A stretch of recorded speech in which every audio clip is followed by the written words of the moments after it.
오후 3시 낡은 아파트 거실에 오렌지빛 햇살이 디스듬이 들어왔다.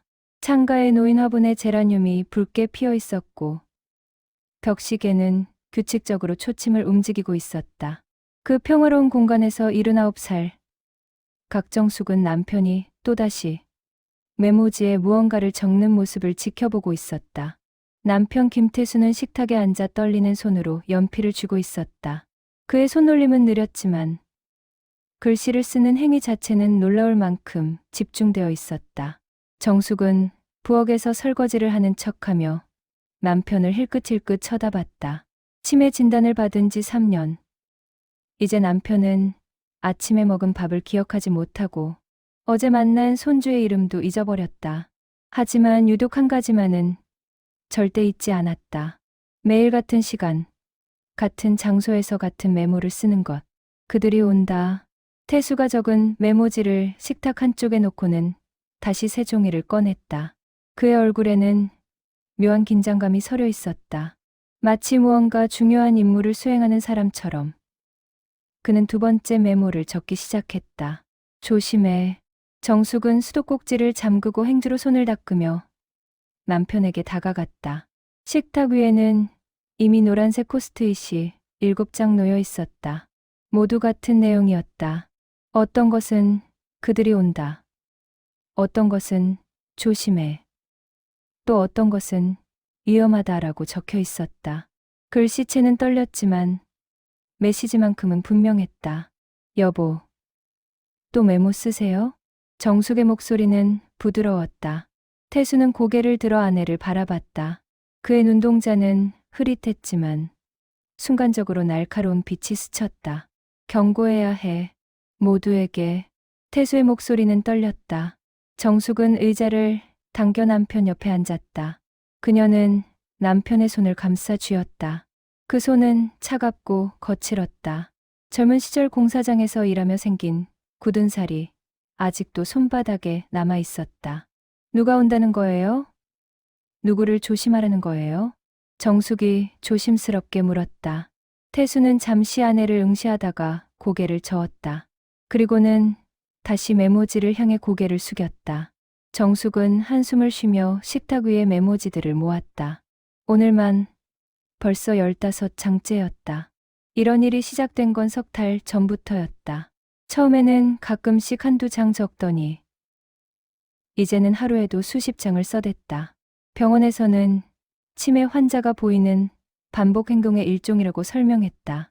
과거의 특정 기억이나 불안감이 반복적인 행동으로 나타날 수 있다고 했다. 하지만 의사도 간호사도 그 메모가 정확히 무엇을 의미하는지는 알 수 없었다. 정숙은 메모지들을 서랍에 넣었다. 이미 그 서랍에는 지난 석 달간 모아둔 메모지가 빼곡했다. 수백 장은 될 것이다. 모두 같은 내용. 그들이 온다. 조심해. 위험하다. 저녁 6시. 큰딸 수진이 집에 들렀다. 45세의 수진은 중학교 도사로 일하고 있었다. 그녀는 현관문을 열며 밝은 목소리로 인사했다. 엄마, 아빠, 저 왔어요. 거실로 들어온 수진은 식탁에 앉아 또 메모를 쓰고 있는 아버지를 보았다. 그녀의 표정이 어두워졌다. 정숙은 부엌에서 나와 딸에게 눈짓했다. 두 사람은 안방으로 들어갔다. 엄마, 아빠 상태가 더 안 좋아지신 거 아니에요? 메모 쓰는 게 점점 심해지는 것 같은데. 수진의 목소리에는 걱정이 묻어났다. 정숙은 침대에 앉으며 고개를 끄덕였다.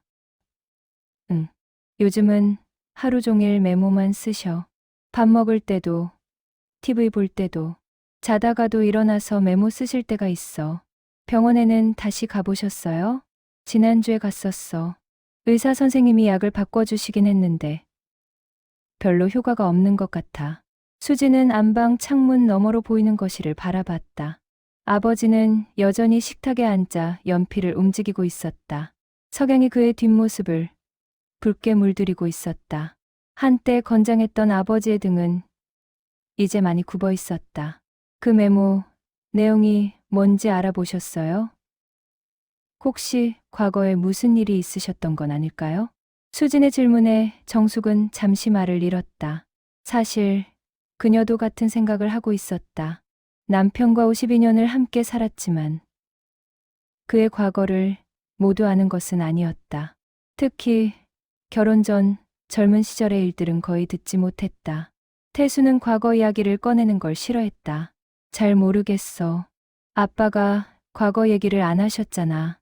그냥 젊었을 때 공사 현장에서 일했다는 것밖에. 엄마, 혹시 아빠 오래된 물건들 좀 찾아보세요. 옛날 사진이나 서류 같은 거, 뭔가 단서가 있을지도 몰라요. 수진의 제안에 정숙은 고개를 끄덕였다. 사실 그녀도 그런 생각을 해봤었다. 하지만 남편 몰래 물건을 뒤지는 게 영 찜찜했다. 52년 동안 서로를 믿고 살아온 부부였는데 이제 와서 남편의 과거를 캐는 게 옳은 일일까? 밤 10시 집안이 조용해졌다. 수지는 돌아갔고 태수는 침대에 누워 잠들었다. 정숙은 거실 소파에 앉아 TV를 켰지만 화면에 집중할 수 없었다. 그녀의 시선은 자꾸만 식탁 위 서랍으로 향했다. 그 안에 쌓인 수백 장의 메모지들. 그들이 온다. 정숙은 자리에서 일어나 식탁으로 걸어갔다. 서랍을 열고 메모지들을 꺼냈다. 노란색 포스트잇들이 그녀의 손에서 흩날렸다. 모두 같은 내용, 같은 경고, 같은 두려움. 대체 누가 오는 걸까? 무엇을 조심하라는 걸까? 정숙은 메모지 한 장을 들고 오래 바라봤다. 남편의 떨리는 글씨체, 그 안에 담긴 절박함. 이것은 단순한 치매 증상이 아닌 것 같았다. 뭔가 더 깊은 의미가 있었다. 무언가 남편이 평생 숨겨온, 그러나 잊을 수 없는 기억이. 정숙은 메모지들을 다시 서랍에 넣고 안방으로 돌아갔다. 침대에서 남편은 고요히 잠들어 있었다. 그의 얼굴은 평화로워 보였다. 하지만 정숙은 알고 있었다. 남편의 머릿속에서는 지금도 어떤 기억이 소용돌이치고 있다는 것을, 그리고 그 기억이 매일같이 메모로 흘러나오고 있다는 것을. 다음 날 아침, 정숙은 일찍 일어났다. 남편은 아직 잠들어 있었다. 그녀는 조용히 안방 옷장을 열었다. 옷장 위쪽 선반에는 오래된 상자들이 놓여 있었다. 결혼 초기에 샀던 이불이나 사용하지 않는 계절 옷가지들이 들어있는 상자들이었다. 정숙은 의자를 가져와 올라섰다. 먼지가 쌓인 상자들을 하나씩 내렸다. 세 번째 상자를 열었을 때 그녀의 손이 멈췄다. 상자 안에는 오래된 서류 봉투와 낡은 수첩, 그리고 빛바랜 사진 몇 장이 들어 있었다. 정숙은 상자를 들고 거실로 나왔다. 식탁에 앉아 내용물을 하나씩 꺼냈다. 먼저 사진을 펼쳤다. 흑백 사진이었다. 젊은 시절의 남편이 공사장으로 보이는 곳에서 동료들과 함께 찍은 사진이었다. 태수는 25쯤 되어 보였다. 그의 얼굴은 지금보다 훨씬 날카로웠고 눈빛은 강렬했다. 두 번째 사진을 보는 순간 정숙의 손이 떨렸다. 사진 속에는 태수와 다른 여자가 함께 있었다. 여자는 20살 정도로 보였다. 단발머리에 하얀 블라우스를 입고 있었다. 두 사람은 어떤 건물 앞에서 활짝 웃고 있었다. 정숙은 사진 뒷면을 확인했다. 희미한 글씨로 날짜가 적혀 있었다. 1974년 6월 15일. 정숙이 남편과 결혼한 것은 1975년 봄이었다. 그렇다면 이 사진은 결혼 1년 전에 찍은 것이다. 정숙의 가슴이 두근거렸다.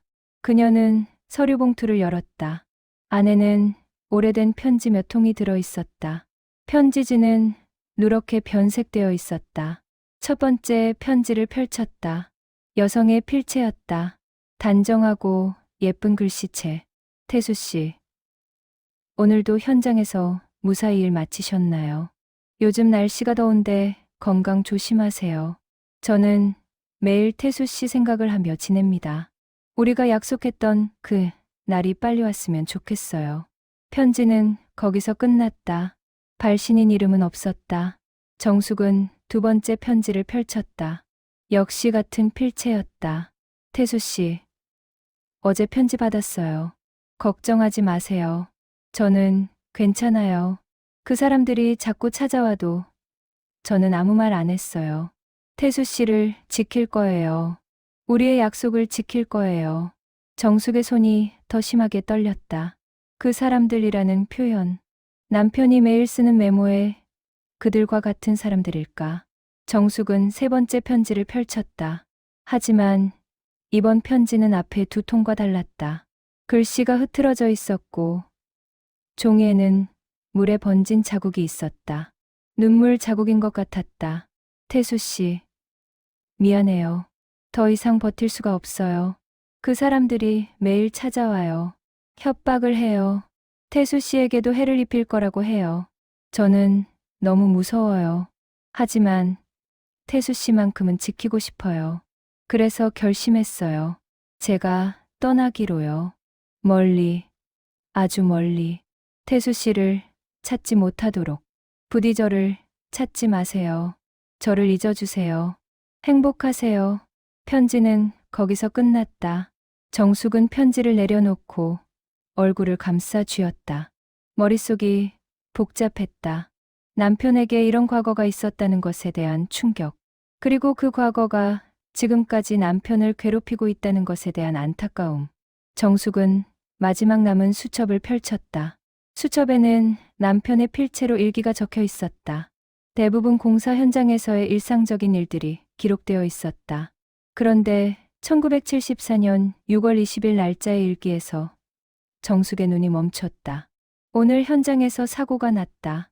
작업반장이 안전 규정을 무시하고 무리하게 공사를 진행했다. 철골이 무너졌고 인부 2명이 크게 다쳤다. 나도 목격했다. 회사 사람들이 찾아와서 입 다물라고 했다. 돈을 주겠다고 했다. 하지만 나는 거절했다. 진실을 말하겠다고 했다. 그들의 표정이 험악해졌다. 다음 페이지를 넘기자 더 급박한 내용이 이어졌다. 6월 25일, 그들이 계속 나를 따라다닌다. 협박한다. 진술을 번복하라고 한다. 은영이에게도 손을 댈 거라고 한다. 은영이가 걱정된다. 은영. 그 이름이 편지를 쓴 여자의 이름인 것 같았다. 정숙은 계속 페이지를 넘겼다. 7월 3일, 은영이가 사라졌다. 아무런 연락도 없이. 그녀의 집에 가봤지만 이미 이사를 간 후였다. 이웃 사람들도 어디로 갔는지 모른다고 했다. 내 잘못이다. 내가 그들에게 맞섰기 때문에 은영이를 위험에 빠뜨렸다. 7월 10일, 결국 진술을 번복했다. 경찰에 가서 내가 잘못 봤다고 말했다. 사고는 단순 실수였다고 했다.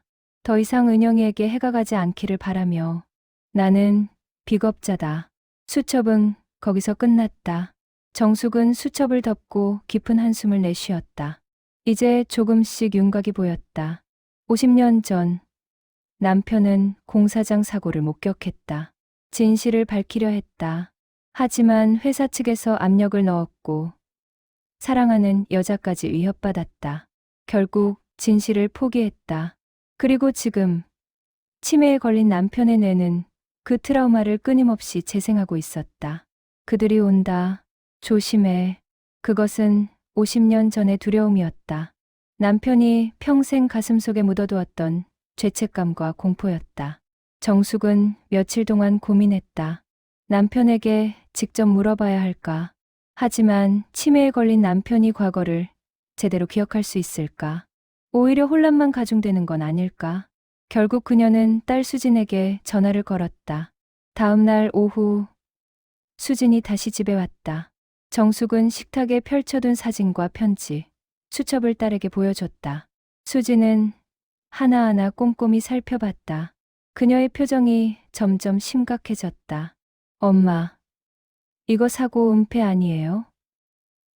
그리고 이 은영이라는 분은 대체 누구예요? 수진의 목소리에는 당혹감이 묻어났다. 정숙은 고개를 저었다. 나도 잘 모르겠어. 아빠가 나랑 결혼하기 전에 만났던 여자인 것 같은데. 그럼 지금이라도 진실을 밝혀야 하는 거 아니에요? 50년 전 사고라도. 피해자들이 있었을 텐데. 수진의 말에 정숙은 답하지 못했다. 그녀도 같은 생각을 했었다. 하지만 50년이 지난 일이다. 관련자들이 살아있을까? 증거는 남아있을까? 그리고 무엇보다 이제 와서 진실을 밝히는 것이 남편에게 도움이 될까? 수진아, 엄마가 먼저 좀 알아볼게. 그 공사가 어디였는지, 사고가 실제로 있었는지. 정숙은 며칠 동안 도서관을 다니며 1974년 신문기사를 찾아봤다. 마이크로필름으로 보관된 옛날 신문을 한 장 한 장 넘기는 작업은 고됐지만 그녀는 포기하지 않았다. 그리고 마침내 6월 21일자 신문에서 기사를 찾아냈다. 도심 재개발 현장 철골 붕괴 사고. 인부 2명 중경상.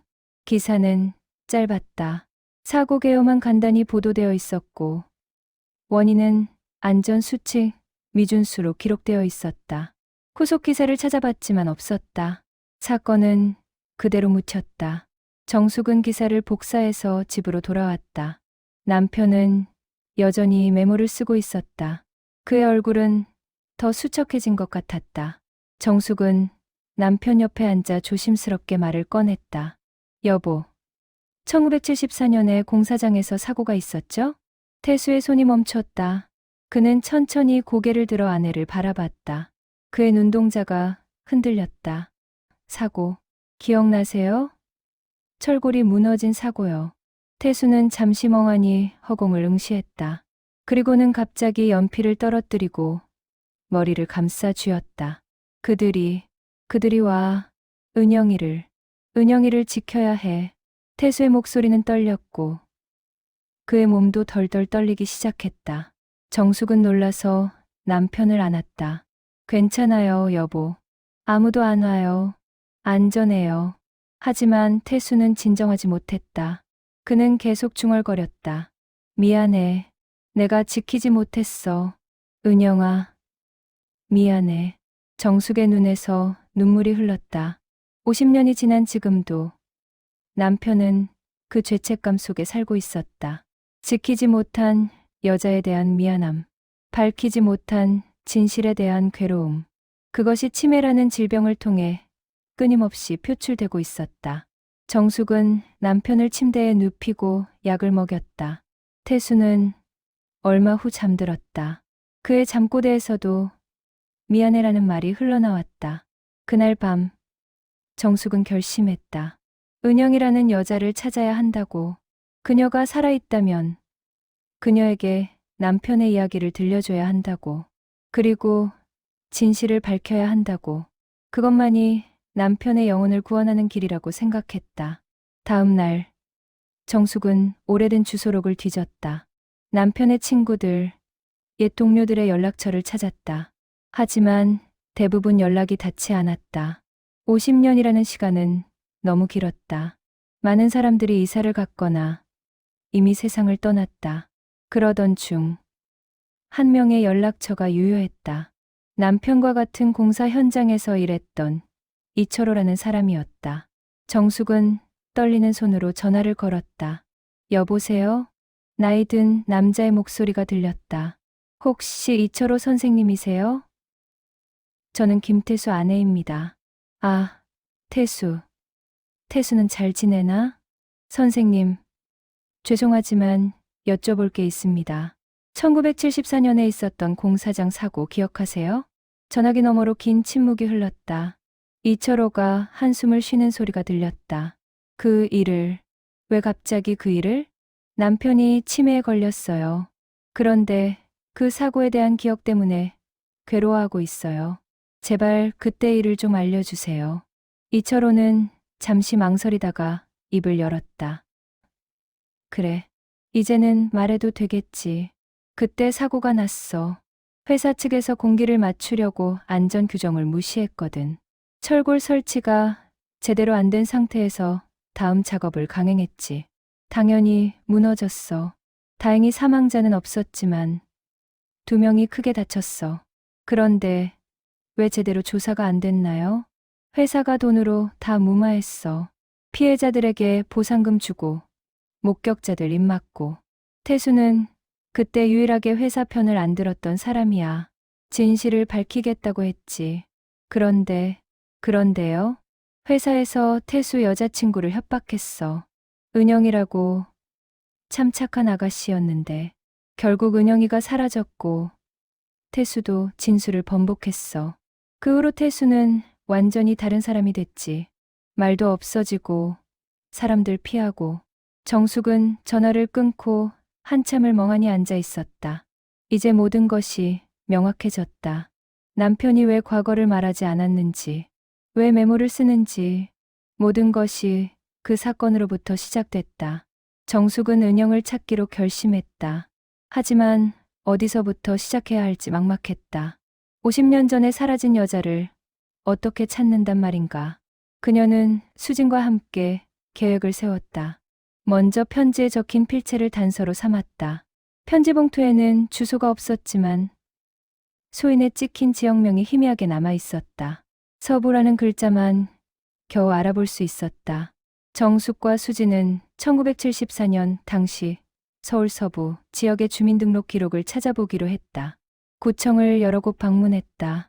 개인정보 보호 때문에 쉽지 않았지만 정숙은 포기하지 않았다. 남편의 병원 진단서와 옛 사진을 보여주며 사정을 설명했다. 어느 구청의 한 나이 든 직원이 정숙의 간절함에 마음이 움직였는지 조용히 도와주겠다고 했다. 성함이 어떻게 되시죠? 이은영이요. 1954년생으로 알고 있어요. 직원은 오래된 대장을 뒤졌다. 한참을 찾던 그가 고개를 들었다. 여기 있네요. 이은영. 1954년 3월생. 1974년 7월에 이 지역에서 전출하셨네요. 전입지는 부산이네요. 정숙의 가슴이 뛰었다. 부산. 은영은 서울에서 아주 먼 곳으로 떠났던 것이다. 남편의 눈을 피해서 협박하는 사람들로부터 도망쳐서 부산에 어디인지 알 수 있을까요?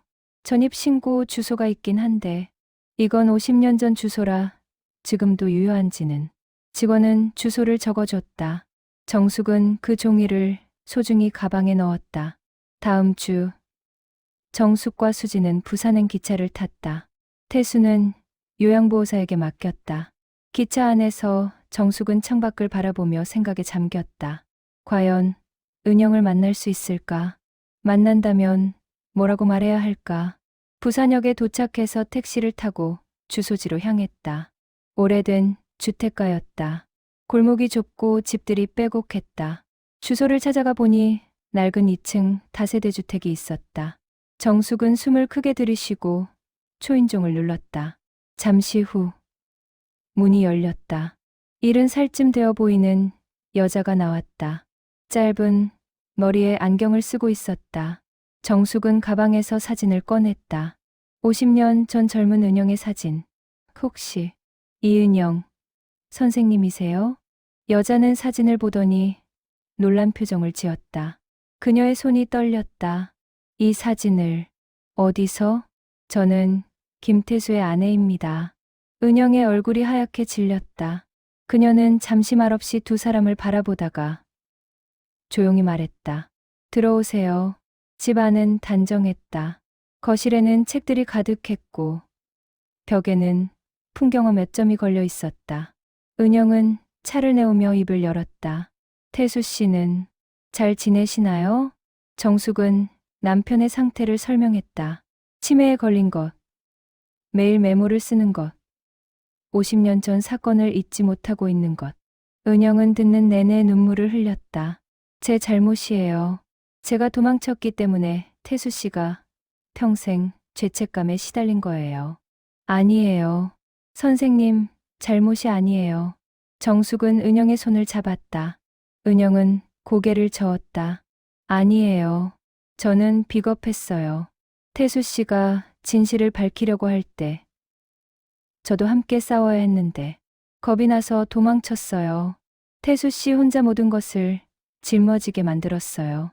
그때 일을 좀 더 자세히 들려주실 수 있나요? 은영은 깊은 한숨을 쉬고 이야기를 시작했다. 저는 그때 20이었어요. 작은 식당에서 일했죠. 태수 씨는 단골 손님이었어요. 매일 점심 먹으러 오셨죠. 어느 날 태수 씨가 용기 내서 말을 걸었고 우리는 사귀기 시작했어요. 태수 씨는 정말 좋은 사람이었어요. 성실하고 정직하고 따뜻했어요. 은영의 얼굴에 잠시 미소가 스쳤다. 50년 전 행복했던 순간을 떠올리는 듯했다. 그런데 사고가 났어요. 태수 씨가 목격자였죠. 처음엔 당연히 진실을 말해야 한다고 생각했어요. 둘 다 그렇게 믿었어요. 하지만 회사 사람들이 찾아왔어요. 처음엔 돈으로 회유하더니 나중엔 협박을 시작했어요. 은영의 목소리가 떨렸다. 제 식당에도 찾아왔어요. 입 다물지 않으면 내 집안과 남자친구에게 무슨 일이 생길지 모른다고 했어요. 저는 너무 무서웠어요. 부모님도 계셨고 동생들도 있었어요. 그래서 도망치기로 했어요. 태수 씨에게는 말씀 안 하셨나요? 편지만 남겼어요. 마지막 편지. 잊어달라고, 행복하라고. 그리고 밤에 몰래 집을 나왔어요. 부산으로 왔어요. 아는 사람 하나 없는 곳으로. 은영은 눈물을 닦았다. 여기서 새 삶을 시작했어요. 작은 서점을 운영했죠. 결혼도 했어요. 남편은 10년 전에 세상을 떠났지만 아이들이 있어요. 겉으로는 평범하게 살았지만 마음 한편엔 항상 태수 씨가 있었어요. 미안함과 그리움이 함께요. 정숙은 은영의 손을 더 꽉 잡았다. 질투나 원망은 없었다. 오히려 동정심과 연민이 느껴졌다. 이 여자도 피해자였다. 50년을 죄책감 속에 살아온 또 다른 피해자. 선생님, 이제라도 진실을 밝히면 안 될까요? 정숙의 물음에 은영은 고개를 들었다. 진실을요? 네. 50년이 지났지만 그래도 진실은 밝혀져야 하지 않을까요? 그래야 남편도 선생님도 평안해질 수 있을 것 같아요. 은영은 긴 침묵 끝에 고개를 끄덕였다. 그러고 싶어요. 하지만 어떡해요? 수진이 나섰다. 증언하시면 돼요. 당시 상황을 기억하시는 대로. 제가 알아본 바로는 그 회사가 다른 사고, 건으로도 문제가 있었대요.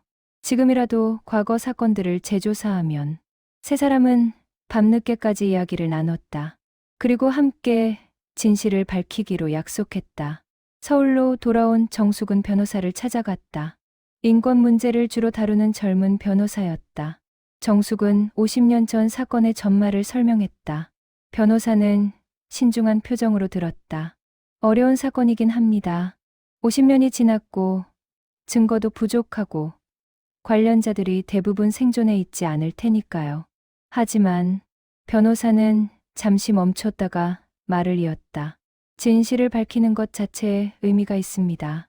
설령 법적 처벌로 이어지지 않더라도 역사의 기록으로 남는 것만으로도 가치가 있어요. 한번 해보죠. 변호사는 먼저 당시 신문기사와 공사 기록을 조사했다. 그리고 이철호를 포함한 당시 목격자들을 찾아 진술을 받았다. 은영도 서울로 올라와 상세한 증언을 했다. 협박받았던 내용, 도망쳤던 경위, 모두를 진술서에 담았다. 한 달 후, 변호사는 진실 규명 청원서를 관련 기관에 제출했다. 동시에 언론에도 알렸다. 처음에는 조용했다. 하지만 한 인권 단체가 이 사건에 관심을 보이면서 상황이 바뀌었다. 기자들이 찾아왔고 인터뷰 요청이 쏟아졌다. 정숙과 은영, 이철호는 기자회견을 열었다. 작은 회견장이었지만 많은 기자들이 모였다. 정숙은 떨리는 목소리로 말했다. 제 남편은 50년 전 진실을 말하려다 좌절했습니다. 그 죄책감이 지금도 남편을 괴롭히고 있습니다. 치매에 걸린 남편은 매일 그들이 온다는 메모를 씁니다. 50년이 지났지만 남편의 마음속 두려움은 사라지지 않았습니다. 은영도 증언했다. 저는 비겁하게 도망쳤습니다. 하지만 이제라도 진실을 말하고 싶습니다. 김태수 씨는 정직한 사람이었습니다. 그가 평생 짊어진 짐을 이제는 내려놓을 수 있게 해주고 싶습니다. 기자회견 이후 여론이 들끓었다.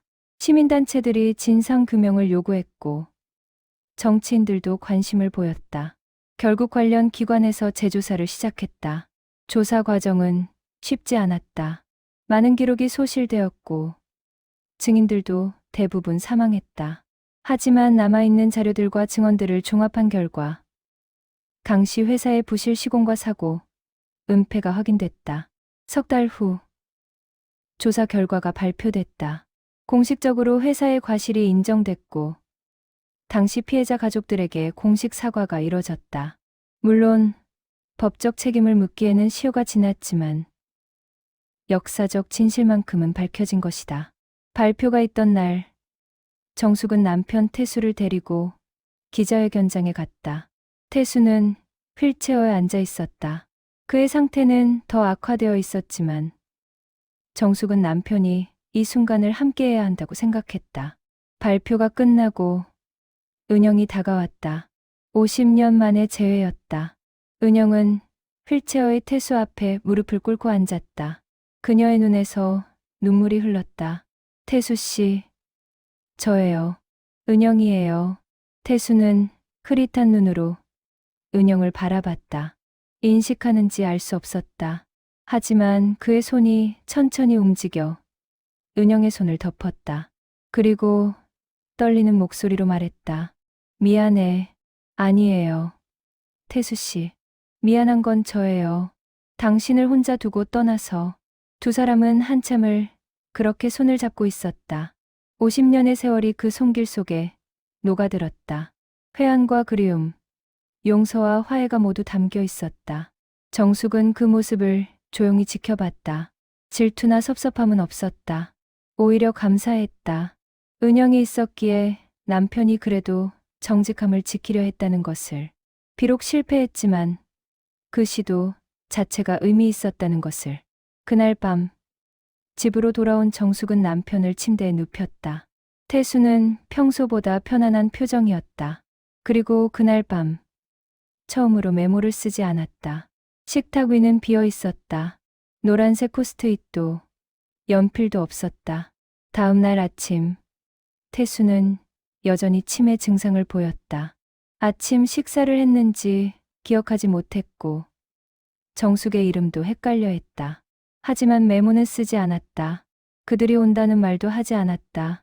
마치 50년간 그를 짓눌렀던 무게가 조금은 가벼워진 것처럼. 정숙은 남편의 손을 잡고 창밖을 바라봤다. 늦가을 햇살이 따스했다. 나무집들이 노랗게 물들어 있었다. 정숙은 생각했다. 진실을 밝히기는 쉽지 않다고. 때로는 50년이라는 시간이 걸리기도 한다고. 하지만 언젠가는 밝혀진다고. 그리고 그 진실이 누군가를 자유롭게 만든다고.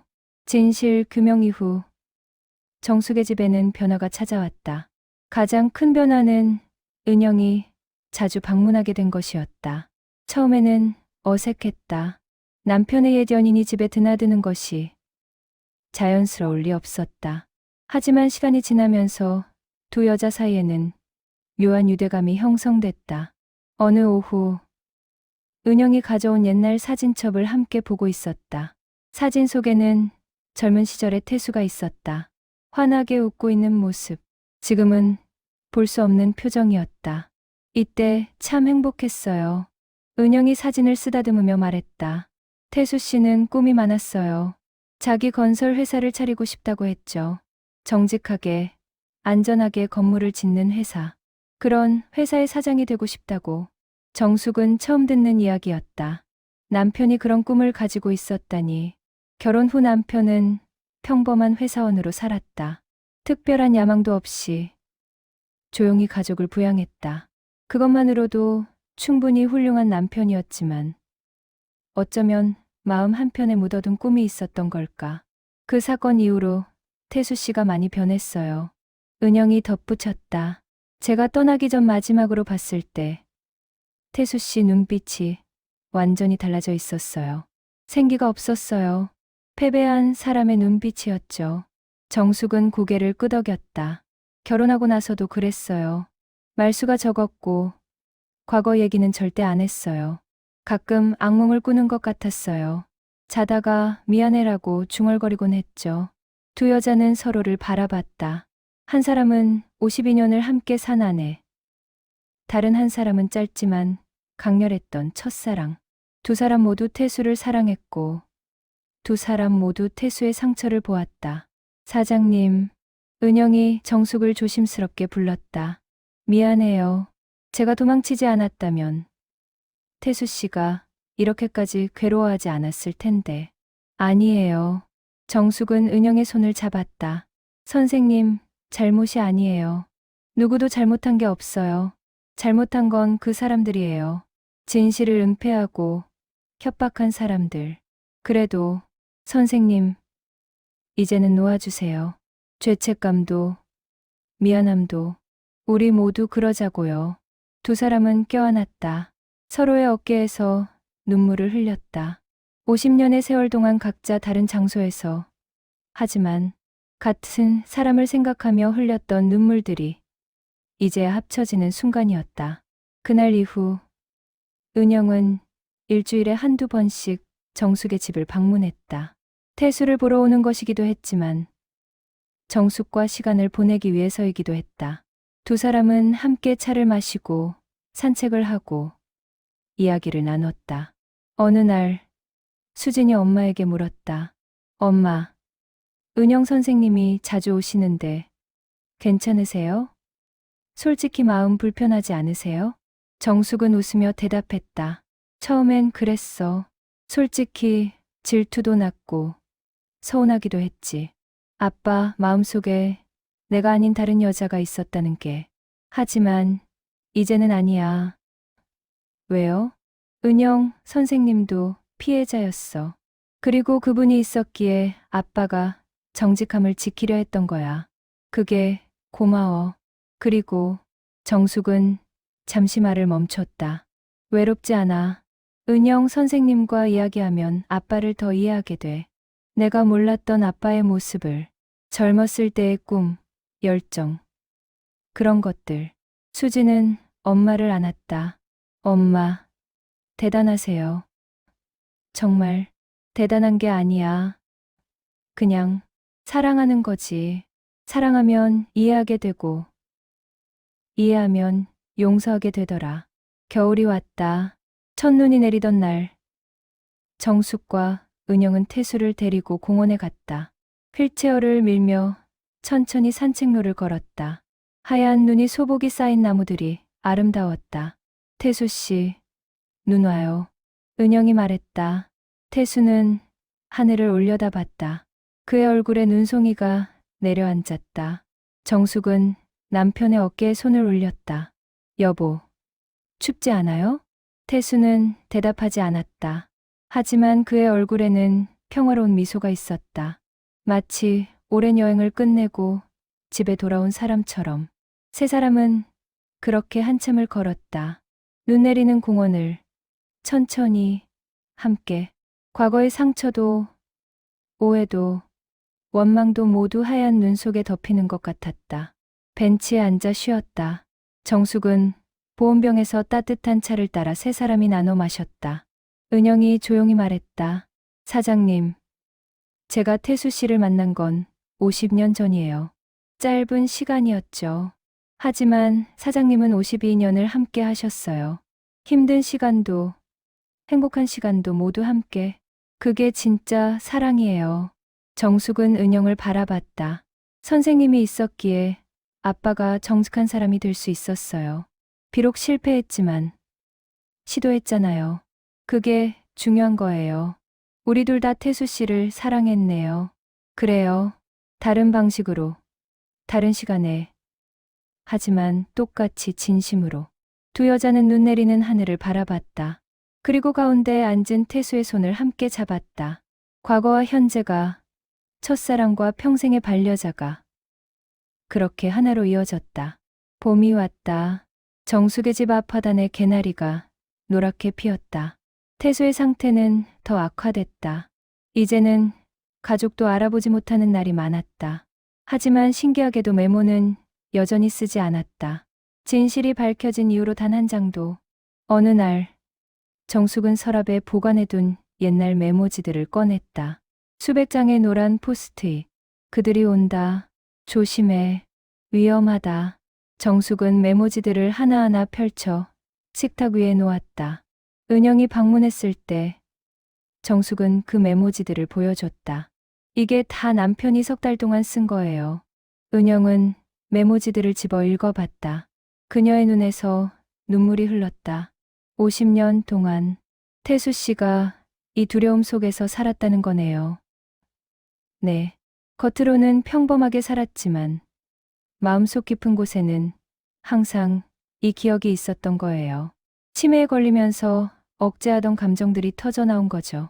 정숙은 메모지 하나를 들고 자세히 살펴봤다. 선생님, 이 메모들 보세요. 글씨가 다 떨려 있어요. 얼마나 무서웠을까요? 얼마나 조심스러웠을까요? 사장님, 은영이 정숙의 손을 잡았다. 이 메모들 어떻게 하실 거예요? 정숙은 잠시 생각했다. 버릴 수 없어요. 이건 남편의 고통이니까요. 하지만 그냥 두기도 싫어요. 이 고통이 무의미하게 느껴지니까. 그럼 은영이 제안했다. 액자에 넣는 건 어떨까요? 하나만. 대표로. 그리고 옆에 진실, 규명 기사를 함께. 고통이 결국 진실로 이어졌다는 것을 보여주는 거예요. 정숙의 얼굴이 밝아졌다.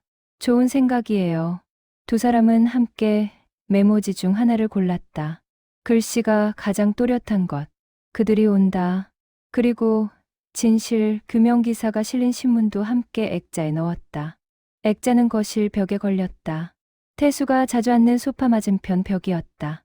정숙은 남편에게 액자를 보여줬다. 여보, 봐요. 당신의 메모예요. 그리고 우리가 밝힌 진실이에요. 태수는 액자를 멍하니 바라봤다. 이해하는지 알 수 없었다. 하지만 그의 눈빛에는 무언가 평온한 기운이 흐르는 것 같았다. 그날 밤, 정숙은 남은 메모지들을 정리했다. 그냥 버릴 수는 없었다. 이것들은 남편의 고통이자 그들이 함께 극복한 과정의 증거였다. 정숙은 메모지들을 예쁜 상자에 담았다. 그리고 상자 뚜껑에 이렇게 적었다. 2024년 우리가 함께 밝힌 진실. 다음 날 수진과 둘째 딸 민지가 함께 집을 방문했다. 민지는 40세로 출판사에서 일하고 있었다. 두 딸은 벽에 걸린 액자를 보고 놀랐다. 엄마, 이게 뭐예요?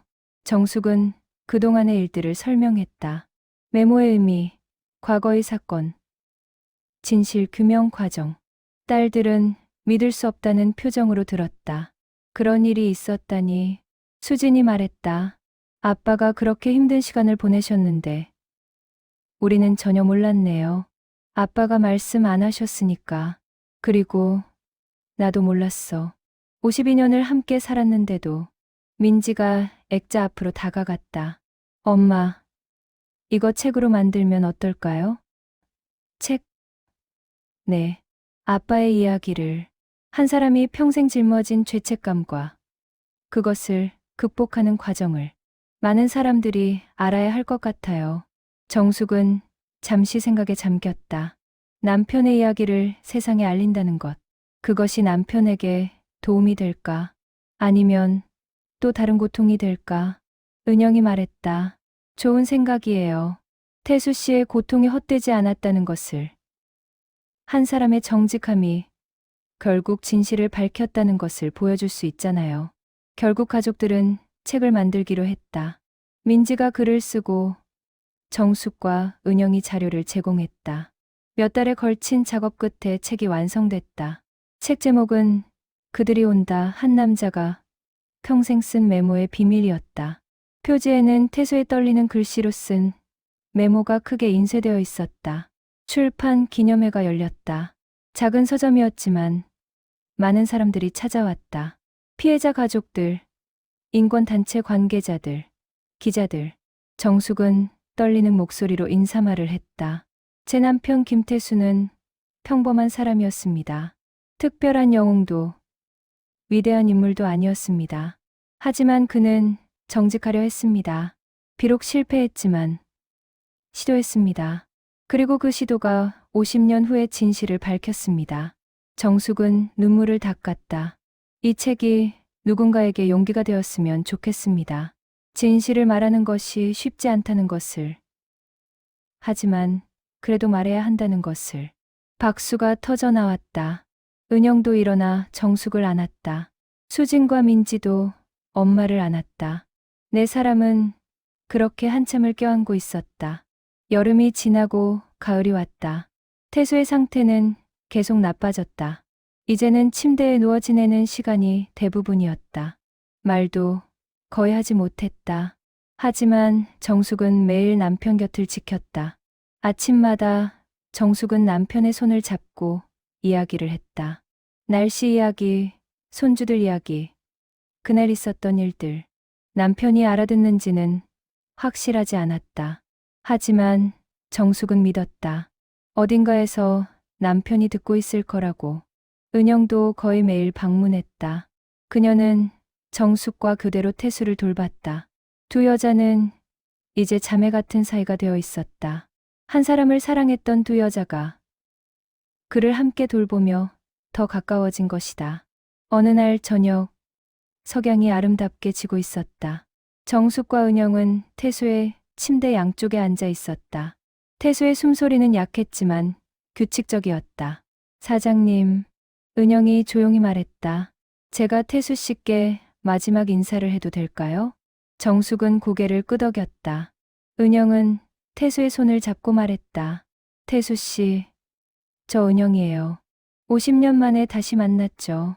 미안한 말을 너무 늦게 했어요. 그때 도망쳐서 미안해요.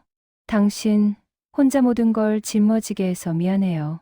은영의 눈에서 눈물이 떨어졌다. 하지만 태수 씨, 알아요? 당신은 정말 멋진 사람이었어요.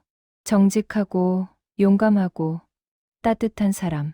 제 인생에서 가장 소중한 사람이었어요. 짧은 시간이었지만 당신과 함께한 그 시간이 제 평생의 보물이에요.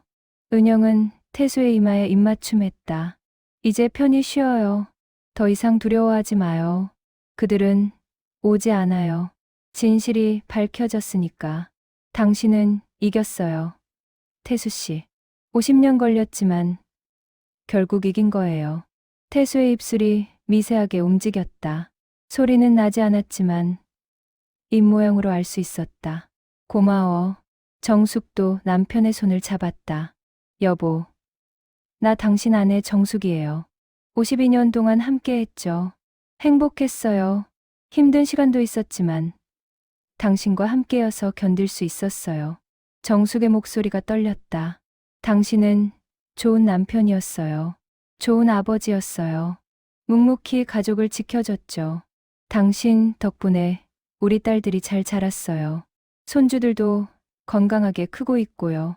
여보, 이제 편히 쉬어도 돼요. 짐을 내려놔도 돼요. 당신이 평생 짊어진 그 무거운 짐. 이제 괜찮아요. 다 풀렸어요. 태수의 손에 약간의 힘이 들어갔다. 아내의 손을 꽉 쥐는 것 같았다. 그리고 그의 입술이 다시 움직였다. 사랑해. 그것이 태수의 마지막 말이었다. 그날 밤, 태수는 평화롭게 숨을 거뒀다. 고통스러워하지 않았다. 아내와 옛 연인이 지켜보는 가운데 조용히 눈을 감았다. 장례식은 조촐했다. 가족과 친구들, 그리고 진실 규명에 함께했던 사람들이 모였다. 은영도 끝까지 함께했다. 그녀는 관 앞에 하얀 장미 한 송이를 놓았다. 안녕히 가세요. 태수 씨. 하늘에서는 편히 쉬세요. 화장을 마치고 유골함을 납골당에 안치했다. 정숙은 남편의 사진 앞에 서서 한참을 서 있었다. 사진 속 남편은 웃고 있었다. 몇 년 전 손주 돌잔치에서 찍은 사진이었다. 여보, 잘 가요. 다음 생에 만나요. 정숙은 사진에 입맞춤하고 돌아섰다. 은영이 그녀를 안아줬다. 사장님, 제가 함께 있을게요. 고마워요, 은영 씨. 두 여자는 나란히 걸어 나왔다. 가을 하늘이 높고 맑았다. 단풍잎이 붉게 물들어 있었다. 바람이 불어 낙엽이 흩날렸다. 정숙은 하늘을 올려다봤다. 그곳 어딘가에 남편이 있을 것 같았다. 더 이상 두려워하지 않는 평화로운 얼굴로. 여보, 이제 진짜 자유로워졌어요. 50년 동안 당신을 괴롭힌 그 기억에서. 정숙은 미소를 지었다. 눈물이 흘렀지만 그 미소는 진심이었다. 태수가 세상을 떠난 지 1년이 지났다. 정숙은 여전히 같은 집에 살고 있었다. 벽에는 여전히 그 액자가 걸려 있었다. 그들이 온다라고 쓰인 메모와 진실, 규명기사. 정숙은 이제 78살이었다. 건강은 괜찮았지만 외로움은 컸다. 52년을 함께 산 반려자가 없다는 것이 실감날 때가 많았다. 아침에 일어나 커피를 끓일 때, 저녁에 TV를 볼 때, 잠자리에 들 때, 옆자리가 비어 있다는 것이 너무나 크게 느껴졌다. 하지만 은영이 있었다. 은영은 여전히 일주일에 2~3번 정숙을 찾아왔다. 두 사람은 함께 차를 마시고 산책을 하고 이야기를 나눴다. 때로는 태수에 대한 이야기를, 때로는 각자의 일상을. 어느 날 은영이 제안했다. 사장님, 우리 여행 갈까요? 여행. 네. 태수 씨가 좋아했던 곳으로. 같이 가요. 정숙은 생각해 봤다. 남편이 좋아했던 곳. 강원도 산골이었다. 젊었을 때 신혼여행으로 갔던 곳이기도 했다. 좋아요. 가요. 두 사람은 준비를 하고 기차를 탔다. 창밖으로 풍경이 흘러갔다. 도시가 지나고 들판이 지나고 산이 보였다. 사장님, 태수 씨가 그 산을 좋아하셨나요? 네. 공기가 맑다고 했어요. 복잡한 생각이 정리된다고. 힘들 때마다 거기 가고 싶다고 하셨죠. 그런데 자주 안 가셨어요? 바빠서요. 일하고 애들 키우고 그러다 보니 시간이 없었죠. 은퇴하고 가려고 했는데. 정숙의 목소리가 작아졌다. 은퇴하기 전에 남편이 치매에 걸렸다. 결국 함께 가지 못했다. 기차에서 내려 버스를 탔다. 산골 마을에 도착했을 때는 오후였다. 공기가 정말 맑았다. 새소리가 들렸고 냇물 소리도 들렸다. 두 사람은 작은 펜션에 짐을 풀고 산책을 나갔다. 오솔길을 따라 천천히 걸었다. 나무 사이로 햇살이 비쳤다. 태수 씨가 여기 오면 좋아하셨을 것 같아요. 은영이 말했다. 정숙은 고개를 끄덕였다. 그러게요. 평화로워 보이셨을 것 같아요. 두 사람은 개울가에 앉았다. 물소리를 들으며 한참을 말없이 있었다. 그러다 정숙이 입을 열었다.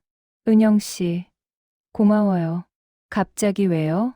함께 있어 줘서요. 혼자였으면 정말 힘들었을 거예요.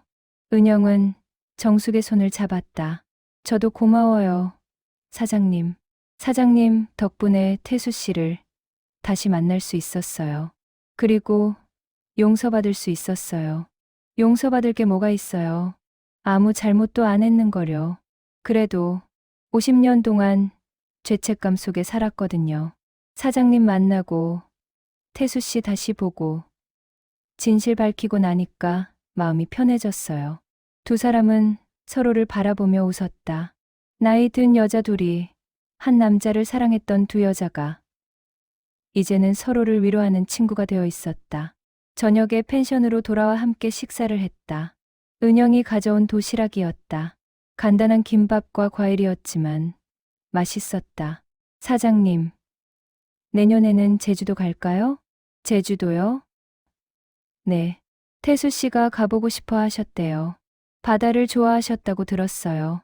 정숙은 남편이 그런 말을 했는지 기억이 나지 않았다. 하지만 그럴 수도 있겠다 싶었다. 남편이 말하지 않은 꿈들이 많았을 테니까. 좋아요. 가요. 우리 대신 가는 거예요. 네. 맞아요. 우리가 대신. 밤이 깊어졌다. 두 사람은 각자의 방으로 들어갔다. 정숙은 창문을 열고 밤하늘을 바라봤다. 별이 많았다. 도시에서는 볼 수 없는 별들.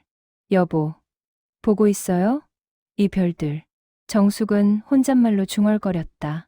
당신이 좋아하던 산골에 왔어요. 은영 씨랑 같이. 우리 셋이 함께 온 것 같죠? 이상하게도 전혀 어색하지 않아요. 마치 원래 이래야 했던 것처럼. 바람이 불어 커튼이 흔들렸다. 여보, 다음 생에 다시 만나면 제일 먼저 물어볼 거예요. 무슨 꿈이 있는지, 가고 싶은 곳이 어딘지, 하고 싶은 일이 뭔지, 그리고 다 함께 할 거예요. 시간 낭비하지 않고. 정숙은 웃었다. 그때는 은영 씨도 같이 있으면 좋겠어요. 우리 셋이서 여행도 다니고, 맛있는 것도 먹고, 질투 같은 거 없이, 그냥 좋은 친구들처럼. 정숙은 창문을 닫고 침대에 누웠다. 눈을 감자 남편의 얼굴이 떠올랐다. 젊은 시절의 얼굴이었다. 환하게 웃고 있는. 잘 자요, 여보. 꿈에서 만나요. 정숙은 그렇게 잠들었다. 그날 밤, 정말로 꿈에서 남편을 만났다. 남편은 건강했고, 웃고 있었다. 그리고 말했다. 고마워. 진실을 밝혀줘서. 나 이제 편해. 정숙은 꿈속에서 남편을 안았다. 그리고 울었다. 하지만 그것은 슬픈 눈물이 아니었다. 안도의 눈물이었다. 1년이 더 지났다.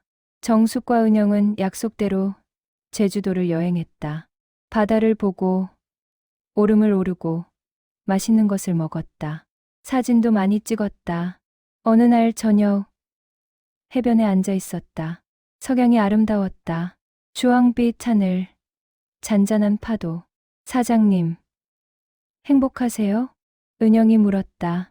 정숙은 고개를 끄덕였다. 네, 이상하게도 행복해요. 여보가 없는데도. 그게 당연한 거예요. 슬픔과 행복은 함께 있을 수 있으니까. 맞아요. 요즘 깨달았어요. 슬퍼하면서도 웃을 수 있다는 것. 두 사람은 파도 소리를 들으며 한참을 있었다. 그러다 정숙이 말했다. 은영 씨, 우리 봉사활동 같은 거 해볼까요? 봉사활동이요? 네. 치매 환자 가족 모임 같은 거. 우리 경험을 나눠주는 거예요. 힘들어하는 사람들에게 도움이 될 것 같아요. 은영의 얼굴이 밝아졌다. 좋은 생각이에요. 서울로 돌아온 후, 두 사람은 치매 환자 가족 지원 단체를 찾아갔다. 자원봉사자로 등록했다. 한 달에 2번, 가족 모임에 참석해서 경험을 나눴다. 처음 참석했을 때, 정숙은 자신의 이야기를 들려줬다. 저희 남편은 치매에 걸려 매일 같은 메모를 썼어요. 처음에는 이해할 수 없었죠. 화도 났고 지치기도 했어요. 하지만 그 메모에는 의미가 있었어요. 남편의 평생 상처가 담겨 있었죠. 사람들은 숨죽이며 들었다. 저는 그 상처를 이해하려고 노력했어요. 과거를 찾아가고 진실을 밝히고. 쉽지 않았지만 해냈어요. 그리고 남편이 평화롭게 떠나는 것을 지켜봤어요. 정숙은 눈물을 닦았다. 여러분, 힘들죠? 치매 환자를 돌보는 게. 저도 알아요. 하지만 포기하지 마세요. 사랑하는 사람의 마지막을 의미 있게 만들어주세요. 그게 우리가 할 수 있는 최선이에요. 박수가 터져 나왔다. 모임이 끝난 후 여러 사람들이 정숙에게 다가와 고맙다고 했다. 용기를 얻었다고 했다. 봉사활동을 하면서 정숙과 은영은 많은 가족들을 만났다. 어떤 이는 남편을, 어떤 이는 아내를, 어떤 이는 부모를 돌보고 있었다. 모두 힘들어했지만 포기하지 않았다. 그 모습이 정숙에게 위로가 됐다. 어느 날, 한 중년 여성이 정숙을 찾아왔다. 선생님, 저희 어머니가 치매세요. 요즘 계속 어린 시절 이야기만 하세요. 자꾸 고향에 가야 한다고. 어떻게 해야 할까요? 정숙은 여성의 손을 잡았다. 어머니를 데리고 고향에 가보세요. 가능하다면요. 치매 환자의 말에는 이유가 있어요. 우리가 이해 못할 뿐이죠. 정말요? 네. 제 남편도 그랬어요. 이해할 수 없는 행동이었지만 다 이유가 있었어요. 어머니의 마음을 들어보세요. 시간이 없어요. 여성은 눈물을 흘리며 고개를 끄덕였다. 며칠 후, 그 여성이 다시 찾아왔다. 밝은 얼굴이었다. 선생님, 어머니 고향에 다녀왔어요. 어머니가 너무 좋아하셨어요. 옛날 집도 찾아가고, 친구들도 만나고, 저한테 고맙다고 하셨어요. 정숙은 함께 기뻐했다. 잘하셨어요. 그게 중요한 거예요. 함께 있을 때 최선을 다하는 거. 이런 일들이 쌓이면서 정숙과 은영의 활동은 점점 알려졌다. 지역신문에 소개되기도 했고, 라디오 인터뷰 요청도 들어왔다. 한 라디오 프로그램에서 진행자가 물었다. 어떻게 남편의 옛 연인과 이렇게 가까워지셨어요? 정숙은 웃으며 대답했다. 처음엔 쉽지 않았어요. 솔직히 질투도 났고. 하지만 알게 됐어요. 우리 둘 다 같은 사람을 사랑했다는 것. 그리고 둘 다 그 사람의 행복을 바랐다는 것. 그게 우리를 이어줬어요. 은영도 말을 못했다. 사장님은 제게 용서를 가르쳐 주셨어요. 질투하지 않고 이해하는 법을. 사랑한다는 건 독점하는 게 아니라 함께 나누는 거라는 것을요. 방송이 나간 후 많은 사람들이 감동했다는 메시지를 보내왔다. 어떤 이는 자신도 용서하고 싶어졌다고 했다. 어떤 이는 가족과 화해하고 싶어졌다고 했다. 정숙과 은영은 계속 활동을 이어갔다. 치매 환자 가족 지원, 강연, 상담. 바쁘게 지냈지만 행복했다. 남편이 남긴 상처가 이제는 다른 사람들을 치유하는 힘이 되고 있었다. 어느 가을날 두 사람은 남편의 묘를 찾았다. 국화꽃을 놓고 조용히 서 있었다. 여보, 잘 지내고 있어요. 은영 씨랑 함께 좋은 일 하고 있어요. 당신도 기뻐하시겠죠? 정숙은 미소 지었다. 당신 이야기가 많은 사람들에게 희망이 되고 있어요. 당신이 평생 짊어진 짐이 헛되지 않았어요. 오히려 의미 있는 것이 됐어요. 바람이 불어 낙엽이 떨어졌다. 은영이 정숙의 어깨에 손을 올렸다. 태수 씨, 편히 쉬세요. 사장님, 제가 잘 지켜드릴게요.